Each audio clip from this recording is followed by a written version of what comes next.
Hello, and welcome to another episode of the Zulu's Painting Show, the show where I do my best to teach you what I can about what I know about painting, to greater or lesser degrees of success.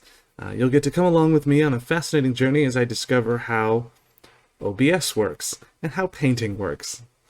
On today's episode, we're going to be going over some layering, doing some highlights, that sort of thing. We've talked a lot about it, but we haven't actually managed to do it yet.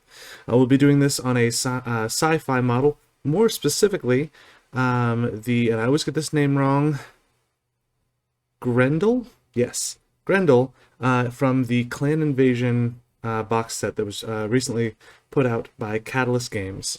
So yeah, let's go ahead and let's dive right into it. So, if you'll notice, the mech does already have some color on him. Or her. It's a mech. It's a robot. Anyway, sorry.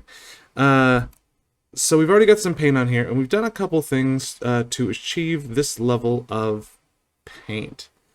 Gotta make sure that my focus is correct. Give me a moment.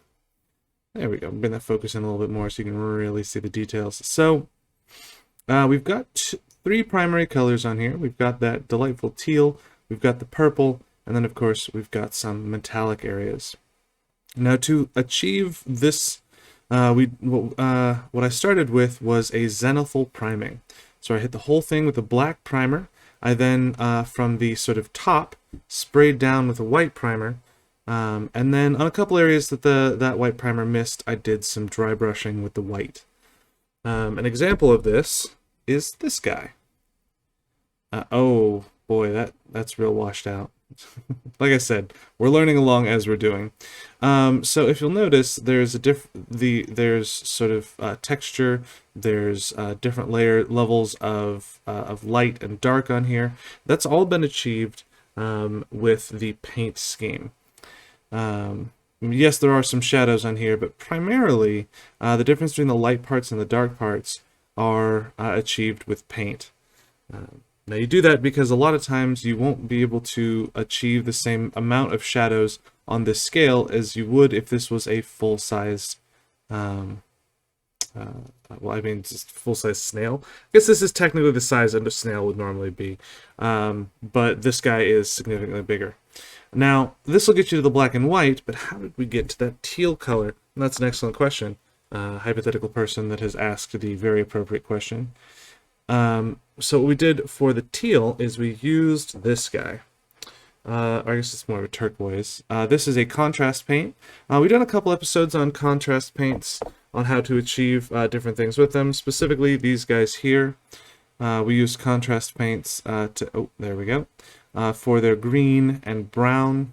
And then we did some layering to get the rest of it done, as well as some good old-fashioned washes to achieve the look on the metal. Now the next step that we did for this particular guy was add some of this dark purple here. We used the oh goodness, the names for these paints are always difficult for me. Nagrath Night, sure. So we started with some Nagrath Night to get the purple, and then used some bolt gun metal for the metal parts. Now, if you have your starter kit, you could have used your plate mail metal to do the metal parts of it, but I didn't have this at the time, so I used the bolt gun. Now, for today, what we're going to be doing is going over. So if you'll notice on this guy here, you've got that delightful difference in value for the teal. So it's much lighter on the high spots, much darker there, sort of in the middle. Creates an interesting look to it. Makes it very fun to look at. You can really see the details of it. Whereas that shoulder panel that's purple is a lot more flat. It doesn't have a lot of character or texture to it. And then once we get some of that done, we'll probably just mostly focus on this arm. Maybe do a little bit of this leg because it has some more spots we can play around with there. Once we get that done, we're going to start weathering the the paints. Now we're not just going to like chip at it with our fingernails or a piece of metal. We're actually going to use paints to make it look like it has been damaged through battle and that sort of thing. You can kind of see in my background here, this guy has some damage that's happened to him here. This guy here has some damage to him as well. So we're going to try and achieve a very similar look, but on this guy at this scale. Now to do that, we're going to need a couple of tools. We're going to be mostly using today our, let's see if I can get it to show it, our regiment brush. We'll be playing around a little bit though with the character brush. And those are largely just the size of your bristles. There's a Citadel version. There are a bunch of different versions of these brushes. Those are just sort of the sizes we'll be using. All right. And I suppose, the other tool that we'll be using today is going to be our wet palette. I talked a little bit in a little bit more detail on how to get your wet palette set up in the last episode when we were painting white on a rifleman. So if you want to go back into the archives and watch that, you can see more on this. I have included in the link though, in the description, a link to both our clan invasion box, the beginner box, if you're looking for a couple less sci-fi minis but still want to get into it, and then of course our wet palette.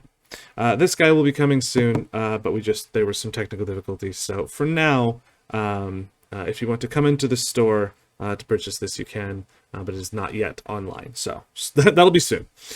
Let's go ahead and dive right into it. Let's start with, we're going to do our layering. I'm going to add some character to this purple.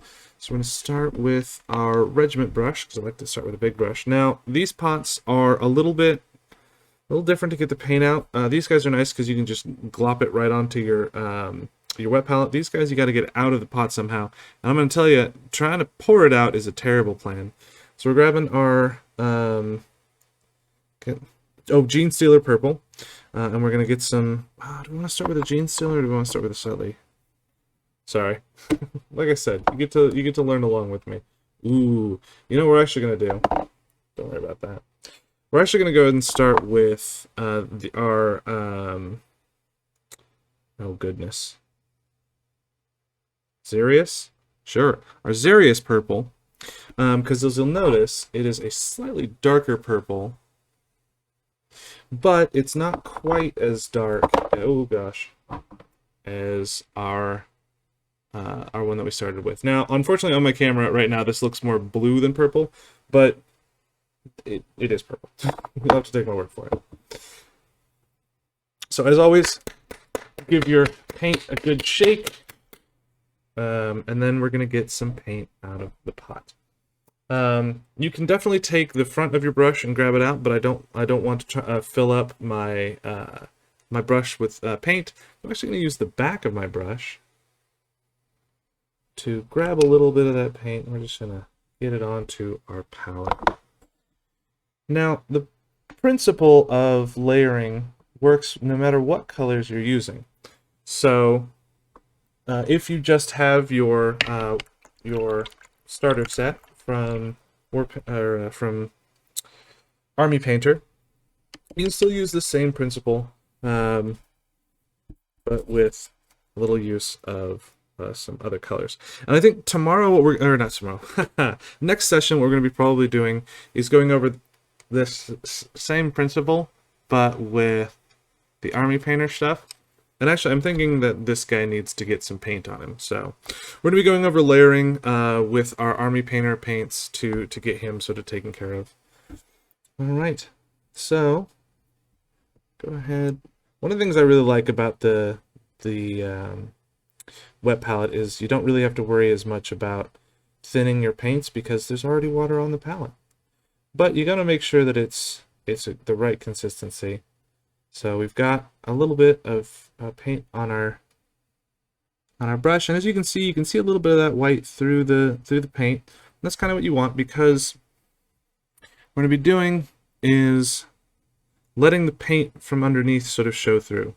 We're going to go ahead and start with, here we go. This one right here is going to be a very simple one for us. So you've got this panel, and you can actually kind of see it in this light. Up here, there's a little bit lighter, and down here, there's a little bit darker. And let's see if I can get it to a point where there we go. So if the light is even on it, it's sort of the same color on both sides, but we want to make it look like there's a much more sort of exaggerated look of shadowing. So we're going to go ahead and to achieve that, we're just going to lighten up this top part. I should make sure there's paint on my brush. Now I'm using thin layers because I don't want to, well, I don't want to glob it on because that'll really sort of add extra texture to it that I don't want. But then also because I want some of the other color to show through. Now, what I'm starting here is on these ones here. We're just putting a little bit near the top half. I'm putting a little bit over here. I'm going to put some on the top here. Now, as we're first getting started here, the color difference is going to be a lot more subtle, but as we put more on, it'll become more exaggerated.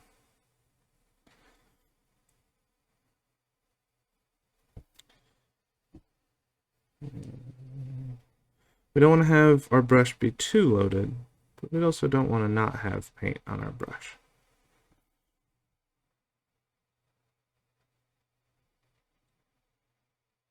And we've got to remember that there are many angles that we're going to be looking at these different pieces.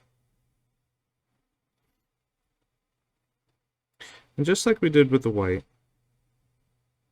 we're doing multiple thin layers on each of the spots.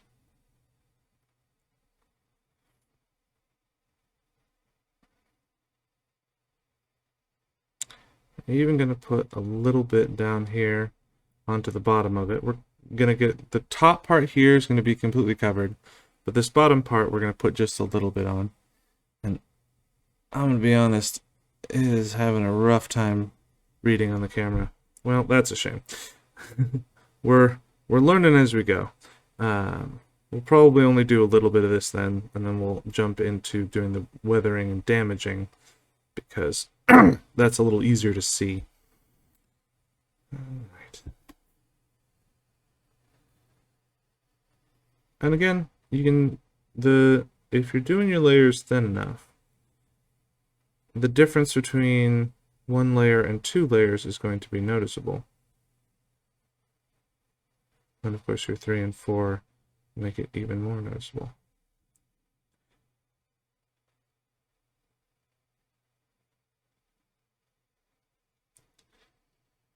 And again, what we're trying to do here with this is to hit the sort of the high spots.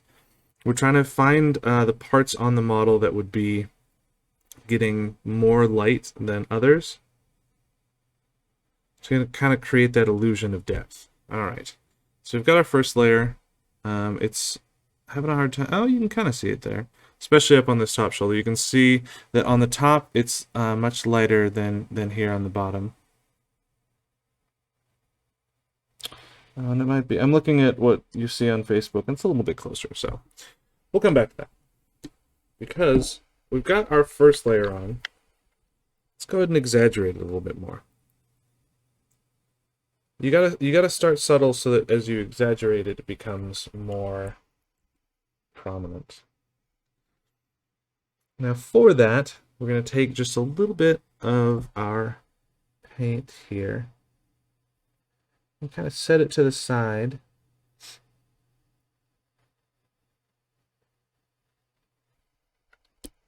What we're going to do is we're going to actually add some white. Now I could just use a pre-mixed lighter purple, but for this one, because I kind of want to show you guys the basic principles, let's just do the mixing ourselves.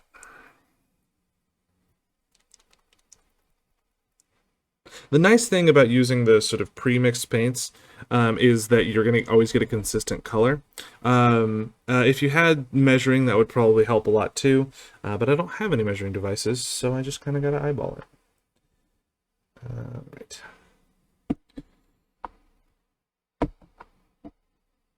put a healthy bit of white in there. Again, I'm going to use the back of my brush because I don't want to sully the front.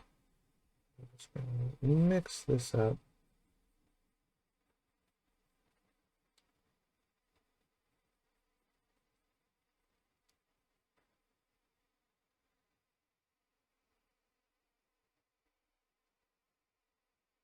Now these two purples sitting directly next to each other, we can already see that they're very different purples, but we'll make them look like they fit together by slowly transitioning to the lighter purple.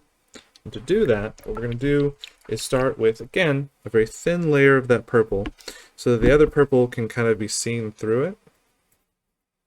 And then we're going to, as we get, so let's go ahead and start with this guy. We're just going to start with a little bit right up here at the top. Nice obvious line there. A lot more exaggeration. Now what we're going to do, I'm going to water down our paint a bit more. A little bit thinner. Really get it nice and thin. And then we're gonna just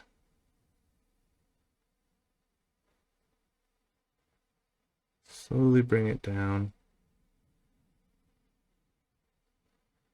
Not working the way I want to.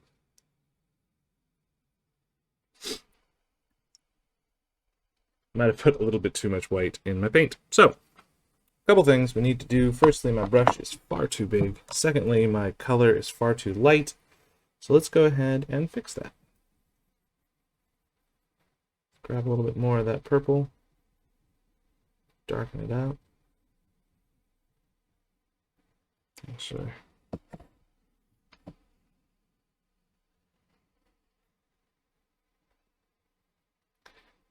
This is why I always like to do many thin coats, because the thinner your paint is, the more forgiving it is. You can put a couple layers on and it's not going to gum up your model.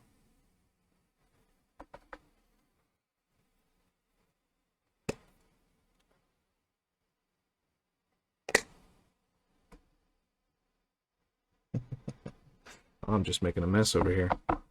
Glad y'all turned in to watch me make a mess. But see, that's kind of the fun thing about painting. You know, you're learning as you go. Alright, so we got a little darker color here. I really used up all my other purple, but that's okay.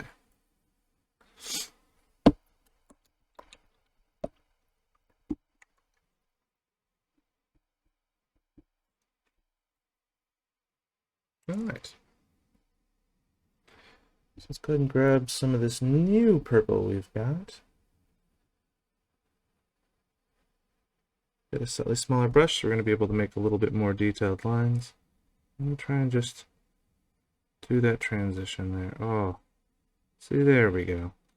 Much nicer transition. We're cleaning up the lines.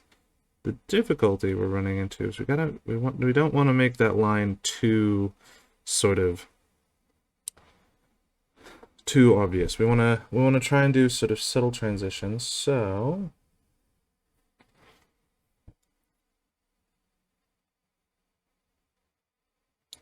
I'm going to go ahead and just take out that very light color. Go ahead and try do a little bit here. A little bit there. There we go. Now we're starting to get some variation in the color.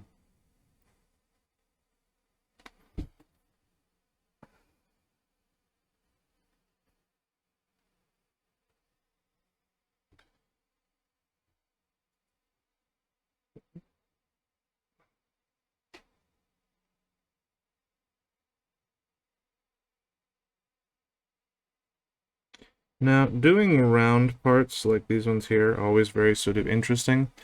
With flat panels, it's a lot sort of simpler to do. Make sure I'm not in my own light. You have, you know, and these ones here are the sort of simplest to do, because essentially you want your darkest color to be down here and your lightest color to be up here. And so you just put a little more light up on the top. And there you go. Now, the rounded part is going to be a little bit more difficult because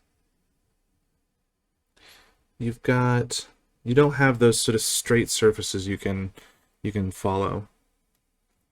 But the principle still remains. You want the top to be your lightest part, and bring it down to be darker at the bottom.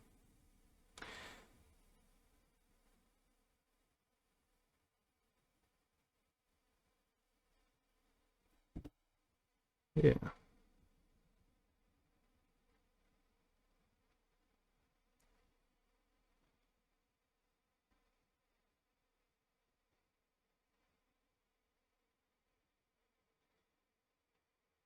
There we go. Now that we have that slightly lighter color, we can do just the tiny, we've got a nice sort of middle transition color. And that's what I was missing before.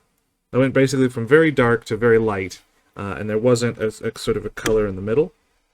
And that can be the real challenge, is to find that middle color. But now that I have it, I can go back to this very light color that we made before. And we're just going to put this light color at the very toppest part of here. So just barely along the top there.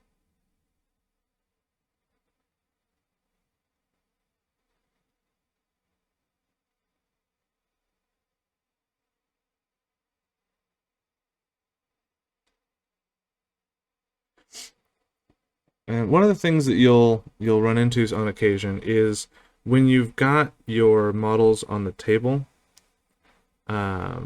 sometimes the colors can get a little lost. So if you really bring the colors up very bright, you can get more of that. You can see more of the color you're trying to get. I'm wondering if is any of this coming across. It's always the difficulty of painting on camera. I do need to work on my settings. Oh, yeah, there you go.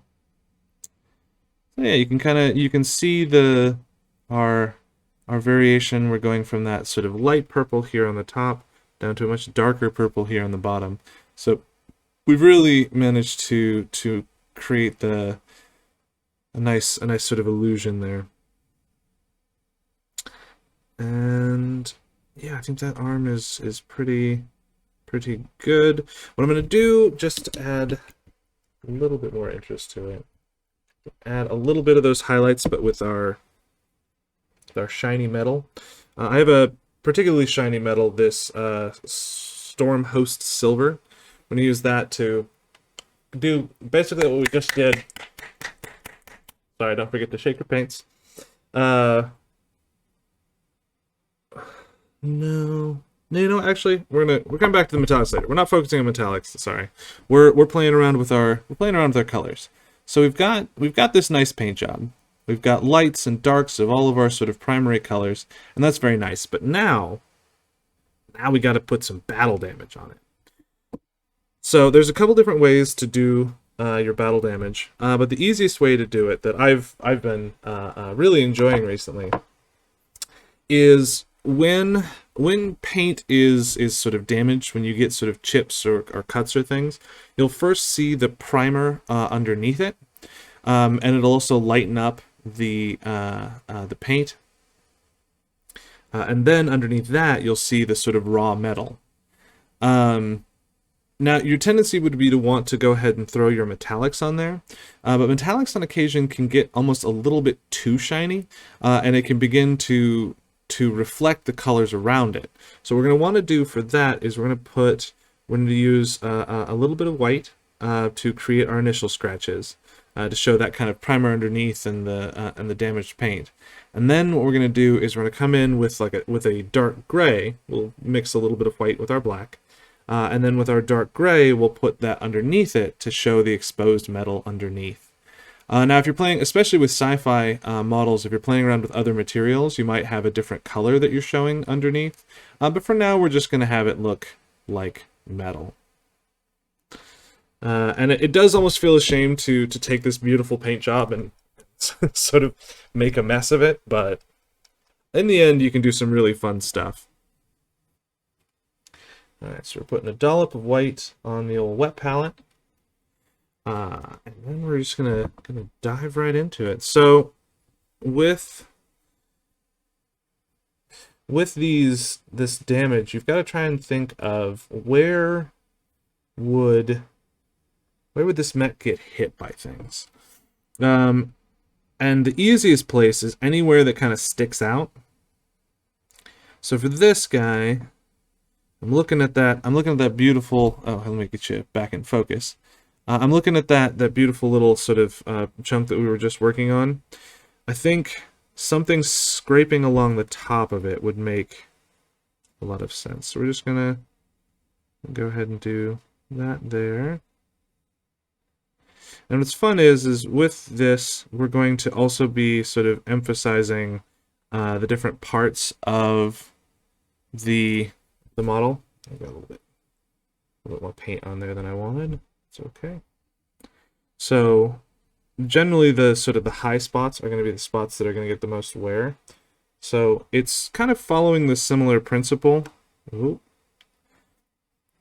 of the where things would get damaged. But we're then going to be, instead of doing the same color, we're just a different thing with it. So let's, you know what, so this spot here, I'm trying to put a big old streak across there, like something made its way across the arms. Oh, there we go. So you got some spots that are gonna get wear, like on his leg here. These shins would definitely see a lot of wear just from hitting things in general. And this sort of armor panel down here would also be getting hit.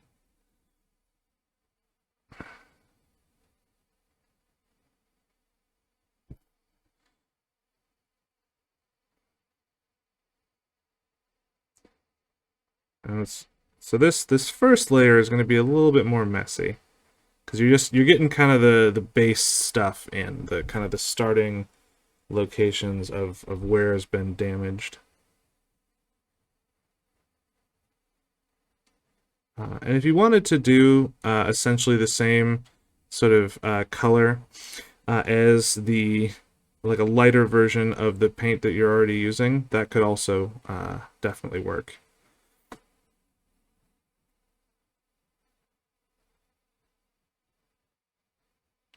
And we're just being sort of messy on this first bit. So we've got, oh, sorry. My focus is in the wrong spot. There we go. That's better. So we've got our start here. We've got a couple spots that have been damaged on the leg there. We've got some on the front. Got some there in the middle. And they look fine. They look more just like I put some white streaks on the model, though. We're going to add some interest to it now by creating a new color. To do that, I'll use my your starter brush is nice and small, so you can use it a little easier to do some mixing. I'll grab a chunk of the white, put that there. Don't want too much. Then we're going to grab some of our black. Oh goodness. This paint-covered brush, I don't want to just leave sitting around. Right. Don't forget to shake your paints. Always shake your paints. Oh, you can't see any of that white at all. Turns out white on white is hard to see. Who would have guessed? I'm going to put a healthy amount of black there. Because even just a little bit of white will change the color of your black. Because I'm looking for a dark gray.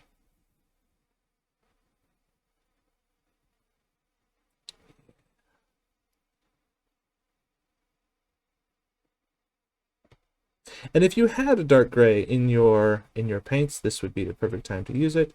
I'm trying to stick to, oh dear. don't don't rub too vigorously on your parchment, or you will go through it. I've made a hole in it. That'll be fine. We'll rinse that off before it becomes too much of trouble.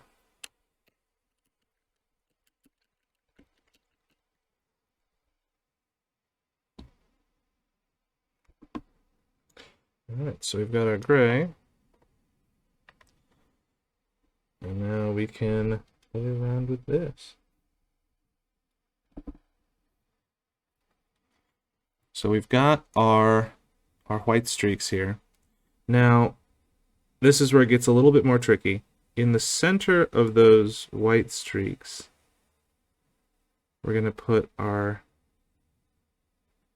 gray.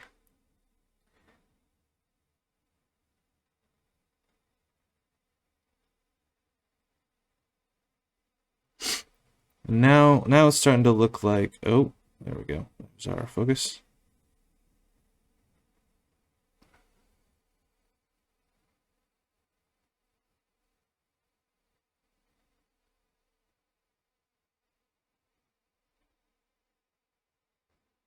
Now you can see the metal sort of peeking its way through.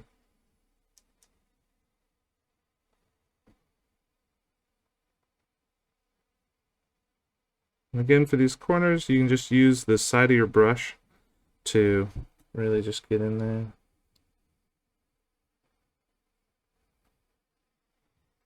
And you just need a little tiny bit of paint here. We don't need to go too whole ham. You know, just a half a ham, maybe a part of a pig.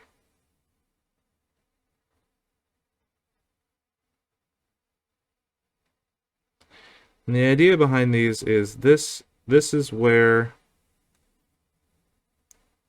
whatever damage happened really got to the underside.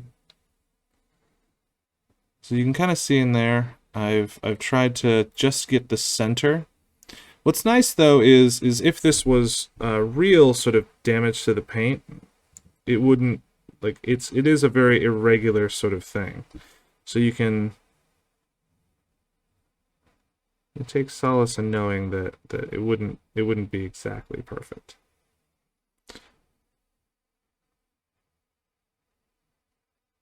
So yeah. Got some damage there. Oh, I got some parts on the back that need a little darker.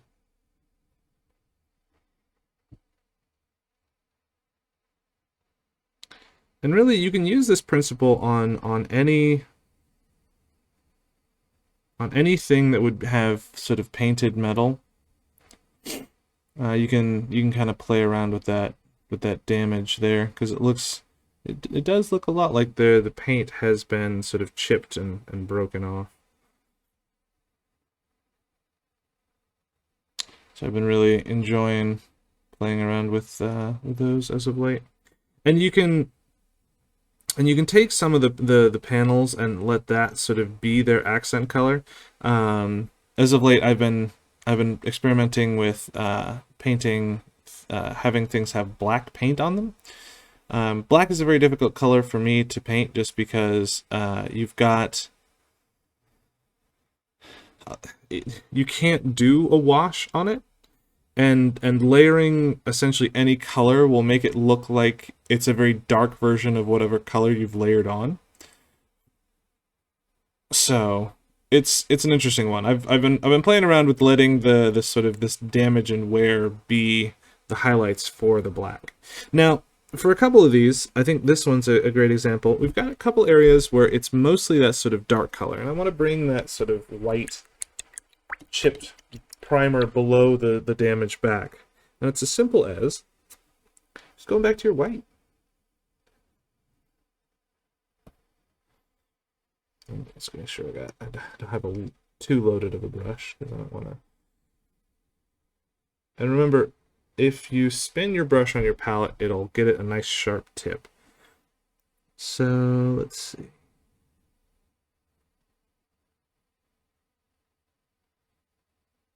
Yeah. There we go. We brought back some of the white on that damage there. Got another spot that seems to be sort of fading in the rest of it. We'll try to bring that white back.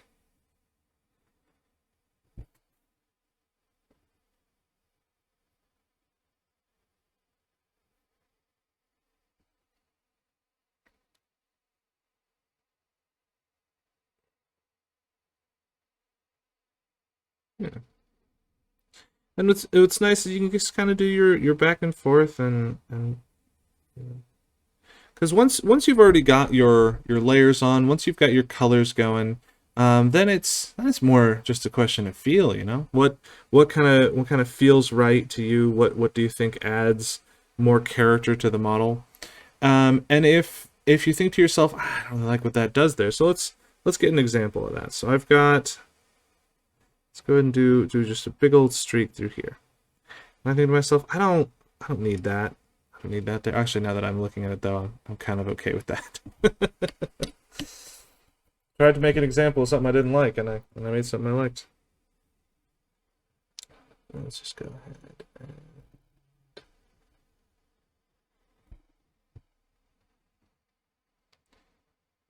just a little. Yeah. Yeah, and then you got another little paint chip there. And so now he really looks like he's been through some battle and seen some damage and things. Um, and for these, I prefer to be a little bit more precise with where I put my damage. You could, if you wanted, just grab a dry brush, hit it with a quick white, and a couple spots to kind of see where it picks up the highlights. But I feel like there's a level of impreciseness that doesn't really lend itself to looking like good wear. Something like this is a lot more intentional, which I think adds to it. But what's nice is, and what's just kind of fun about painting, is that you can really sort of do the what feels right to you. Um, I mean, there are different methods to achieving what you want to do. For instance, stippling or using a what are those darn things called? A sponge is another great way to get some battle damage on your mech if you're wanting more kind of that style.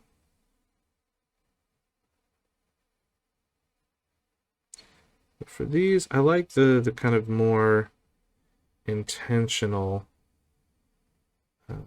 bits. I might even kind of want to darken up my gray even a little bit. This gray ended up a little lighter than I meant it to. Which seems to be kind of the feel of this episode. It's a lot of me being like, well, that's not exactly what I want. But that's okay, you know?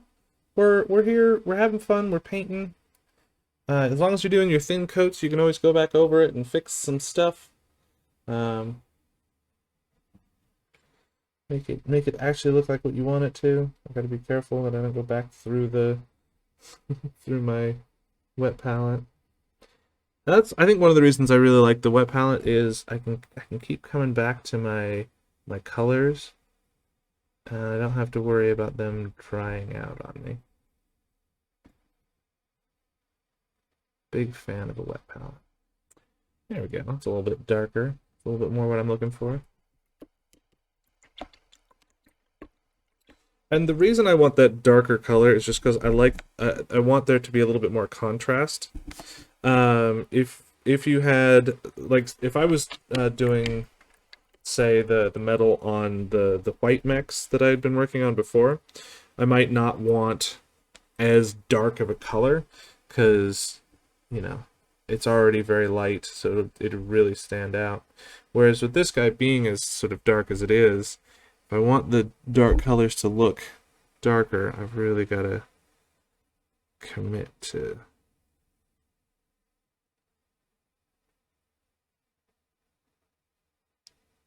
the darker colors.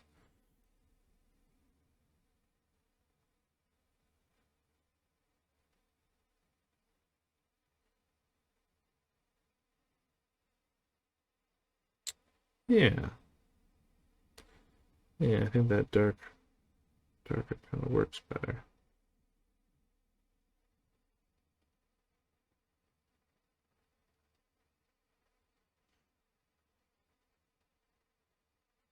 Yeah, look at that.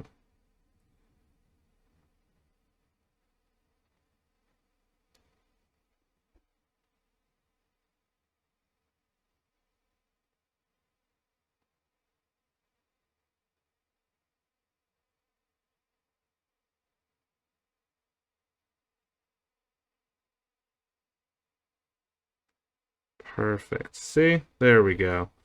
That's a much more sort of defined bit of damage there. I like this damage because it looks like this thing's just really been out there getting worn and used and sort of a little bit neglected, which I mean, some would argue that clan mechs are not often neglected, but I think it makes them more aesthetically pleasing to have that sort of war-torn feel to them. Now, don't get me wrong, I definitely have mechs that have a very sort of fresh off the line look to them, but this is not going to be one of those. Actually, let's see. We've got some time. Kind of want to play around a little bit with some. Kind of play around a little bit with some rust. We've got these two barrels here. And we've got this sort of big barrel there with the metal panel. So I might, yeah, let's go. Let's do it. So let's go ahead and focus on this little panel on his leg here. Since we have that nice color there, we can really get that there. All right. So we're gonna start. We'll start with our brown.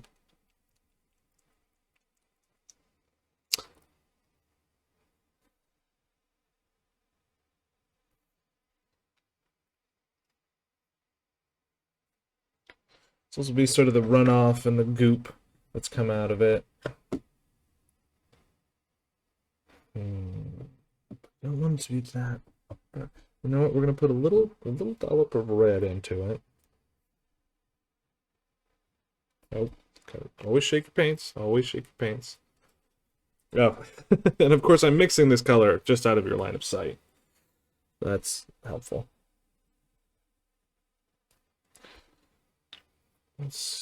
Before I go adding more colors, I should see what this first color looks like. Oh.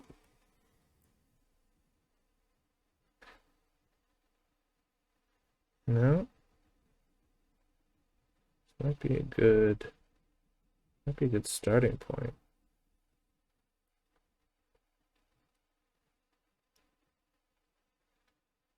So that first layer of grime. Okay.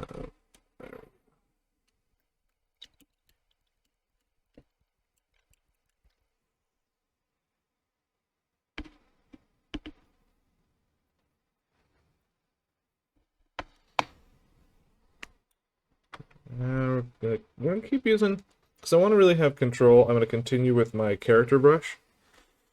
All right, so we've got this leg panel here. I really want to make sure this is some watered down paint because I want to really let the color.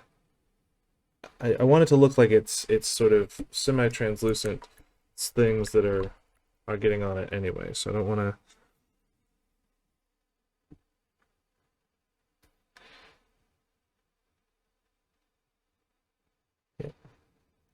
I don't want it to take over the color. I want it to look like it's just a little bit of residue. There we go. So then we gotta kind of try and think of, if this was liquid, where would it run off? And generally, it'll find a place. So it'll build up along here, and then it'll run its way down. Yeah, Got a little bit of our first layer of grime. That's nice. Now,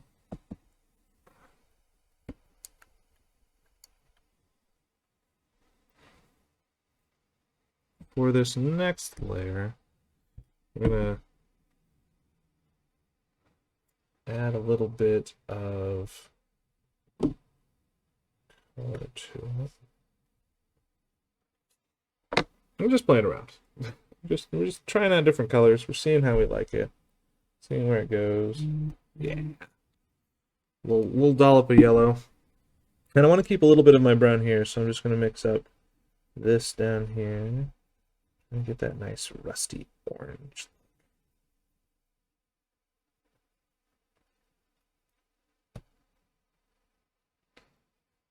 It's not bad, but I think we can do better.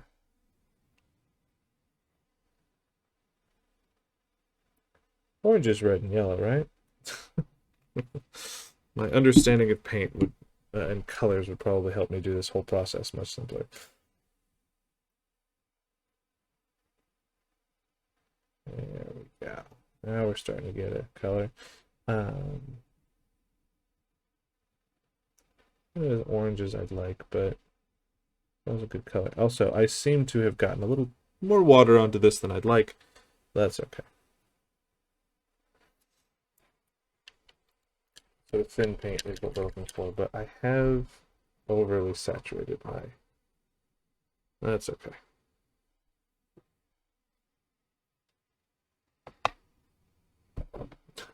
Definitely need to rinse this out. Should be something we should talk about eventually is palette care and clean and all that stuff.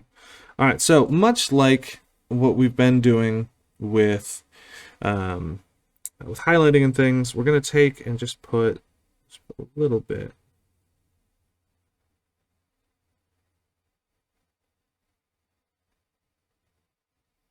There we go. Should get a nice little two-toned look to it. Let that dry a little bit.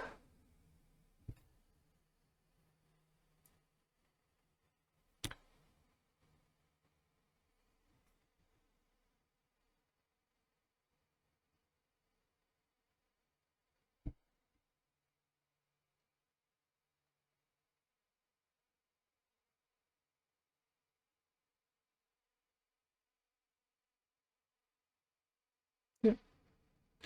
You got that kind of liquid pooling there. Oh, and now that we've got, so again, we're looking at that kind of that flow of if this were to have water on it, where would the water move or would it pool? And if you'll notice, it starts here, sort of it comes down through this piece of metal and it pools here. The rust does. It then heads its way down. And then if I notice up here, there's this nice big surface that it would also end up pooling on. So we're going to start back with our first grime color. And we're just gonna hit where it would pool up.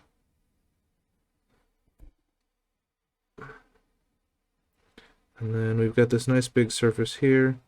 We're gonna bring it down.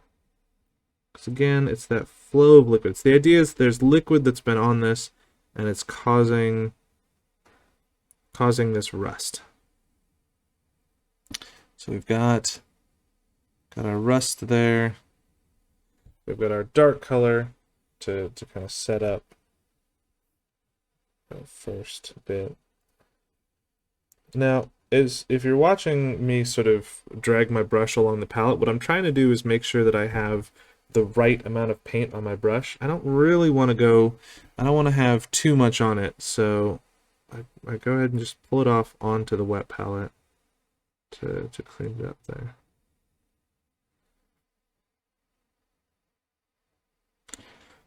All right. I'm going to go back to my lighter color.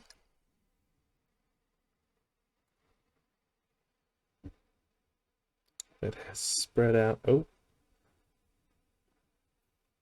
quite a bit. Oh man.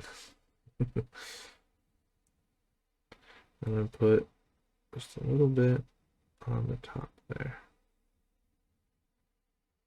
There you go. So it's pooled primarily from near the top, but it has definitely made its way down here.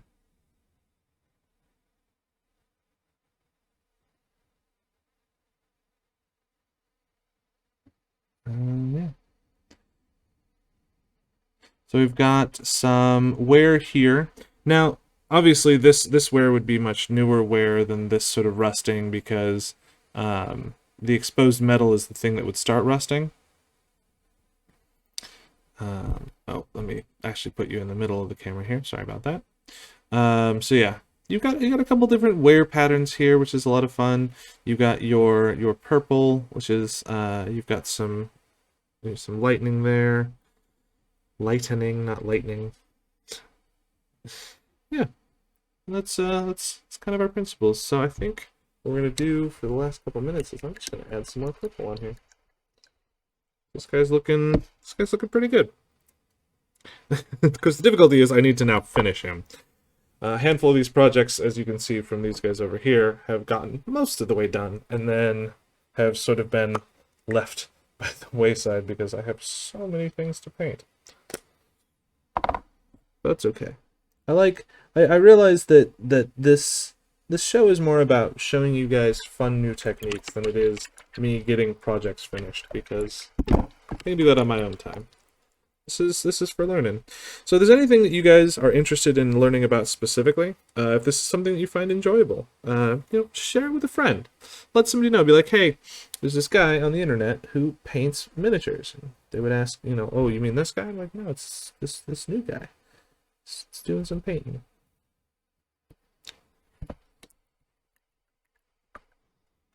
Also, as a reminder, the Clan Invasion box is at our website, so if you click on the link in the description, you can get that guy. Additionally, this here beautiful wet palette is as well, and I have other episodes that I've done talking about other sort of painting principles. So if you like the dulcet sound of my voice, you can watch me learn how to show you painting over several episodes, because as it turns out, this is not a process that is sort of quick to figure out how it works. It's been a learning curve. So, but I like doing it. I like showing you guys what I've learned, and I'd love to see your guys's miniatures as well. If you're a BattleTech player in particular, there is in fact a Discord. If you go to zulusgames.com, there's a community tab. If you click on that guy, it will take you to our Discord, and you can join in the conversation there. We were doing what we could to try and get more people playing here in the Seattle area, and then there was a pandemic or something. It was a whole thing, or is a whole thing. But we're getting over that, which is exciting. So hopefully, we've expanded the hours of the store. We're now open till 10, or no, on the 1st we'll be open till 10. I believe it's Thursday. That'll be, yeah. We're expanding hours. We're getting more people, getting more minis. As soon as we get wave 2 of the BattleTech minis, I will be sure to show those off. I'm very excited for those.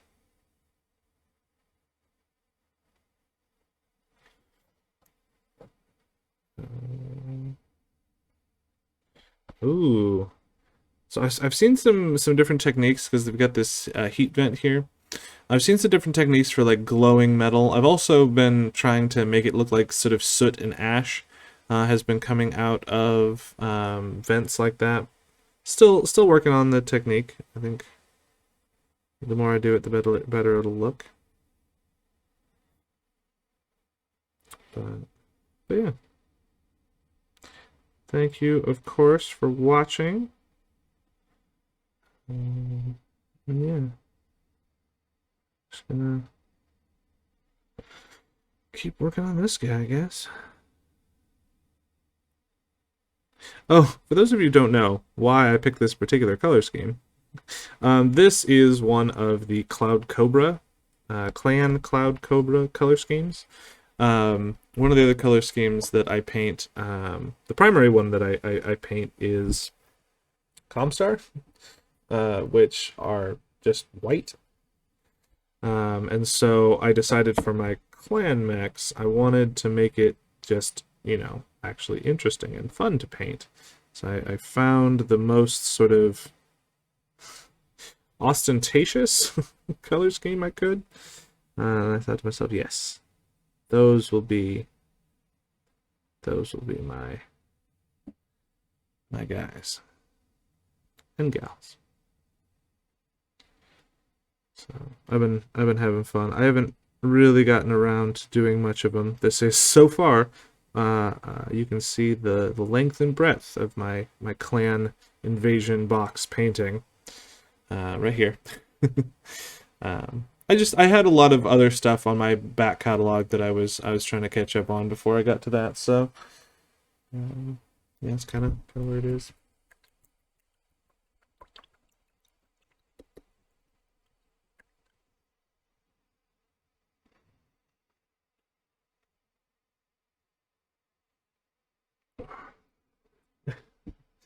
Yes, we've reached the very exciting part of the episode where I stall for time because I actually burned through what I wanted to talk about a lot faster than I was expecting.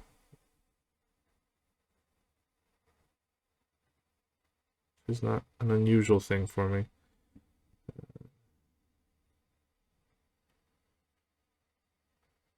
Oh, if you want to talk, listen to the group of us talk about Dungeons and Dragons, that's something you're into. We do also have a weekly D&D stream that we do here on Facebook and Twitch.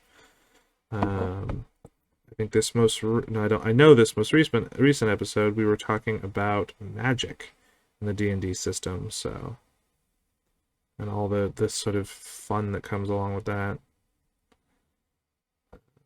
Because D&D magic is sort of complicated. Not as complicated as other systems, certainly, but it certainly has some character to it. So that's something you're interested in giving a watch. We've got those on here on the YouTube. Oh no, I'm not on YouTube. Facebook. Ha! I know where I'm at. YouTube will hopefully be coming soon. I would love to take some of these painting episodes and break them down a little bit, because I know that watching me paint miniatures, the same miniature, for an hour can get a little boring. I've been sort of doing the broken down versions as of late. I haven't been doing full models, just little parts of the models. So I feel like I've sort of been achieving that, but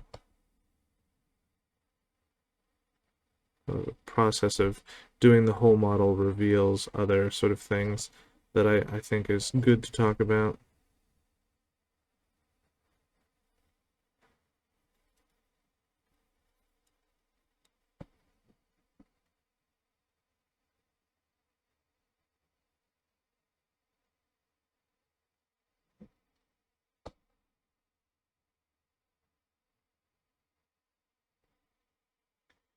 Alrighty, well, thanks everybody for tuning in.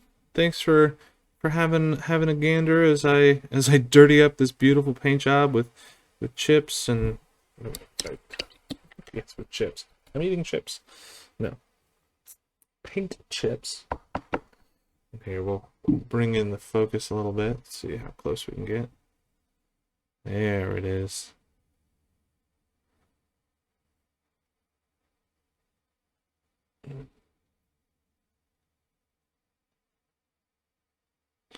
Find a good focal length. All right. Well, I think next week we're gonna switch to this guy. So I'm gonna do some work on him. I'll hope he'll have some base coat on him because that is far too bright for me to work with. So he'll have his base coat done, so we can start getting into doing more sort of layering and highlighting on a more organic model. It's very fun. Until then, stay safe out there, have a delightful time, and enjoy your painting.